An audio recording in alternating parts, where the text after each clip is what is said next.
नमस्कार दोस्तों, आज हम बात करेंगे कलयुग के ब्राह्मणों के बारे में। यहाँ ब्राह्मण जाति से संबंध नहीं है, बल्कि हम उन ब्राह्मणों के बारे में बात कर रहे हैं जो भोली जनता को पाखंड के नाम पर ठगते हैं और मंदिर रूपी दुकान चलाते हैं। हमारे धर्म ग्रंथों में कलयुग के ब्राह्मणों के बारे में बहुत कुछ लिखा गया है और जो लिखा गया है वो हमसे छुपाया गया है, और उन्हीं में से एक श्रीमद् देवी भागवत की आज हम बात करेंगे। तो इस पुस्तक में कलयुगी ब्राह्मणों के बारे में कुछ ऐसी सच्चाई लिखी है जिसे देखकर आप हैरान रह जाएंगे। तो आइए देखते हैं कि ऐसा क्या लिखा है इस पुस्तक में। सौभाग्य आपका, आपको ये अमृत ज्ञान सुनने को और देखने को मिल रहा है। ये छठा स्कंद संक्षिप्त देवी भागवत 414 पृष्ठ पर। जन्मे जी ने पूछा, महाभाग किस युग में कैसा धर्म का स्वरूप है, इस संपूर्ण विषय को विशेष रूप से बताने की कृपा कीजिए। व्यास जी बोले, राजन यह निश्चय है कि सतयुग में ब्राह्मण वेद के पूर्ण विद्वान थे। देखिए व्यास जी कह रहे हैं कि सतयुग में ब्राह्मण वेद के पूर्ण विद्वान थे और उनके द्वारा निरंतर भगवती जगदम्बा यानी देवी का, दुर्गा की आराधना होती थी। भगवती का दर्शन करने के लिए उनका मन सदा ललायित रहता था। प्रत्येक गांव में शक्ति का मंदिर उद्घाटन हो, इस विषय की उनके मन में बड़ी उत्सुकता रहती थी। देवी की पूजा करा करते और वेद के विद्वान है तेरा गजब है।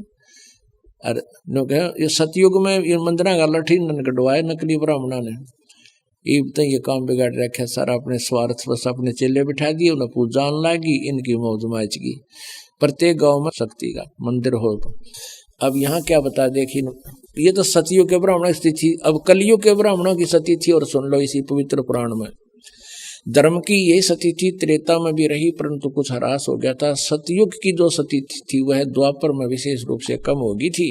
राजन उन प्राचीन युगों में यानी सतयुग, त्रेता, द्वापर में जो राक्षस समझे जाते थे वे कली में ब्राह्मण माने जाते हैं कलयुग में, क्योंकि अब के ब्राह्मण प्राय पाखंड करने में तत्पर रहते हैं। दूसरों को ठगना, झूठ बोलना और वैदिक धर्म कर्म से अलग रहना कलयुगी ब्राह्मणों का स्वाभाविक गुण बन गया है।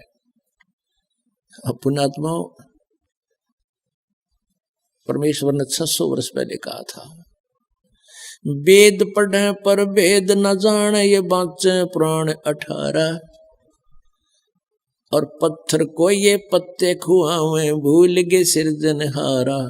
वेद पढ़ने वेद नहीं जाने, और ये बाच्चे पुराण 18। और क्या कहेगा पता नहीं, पुराणों में क्या लिखा हुआ है।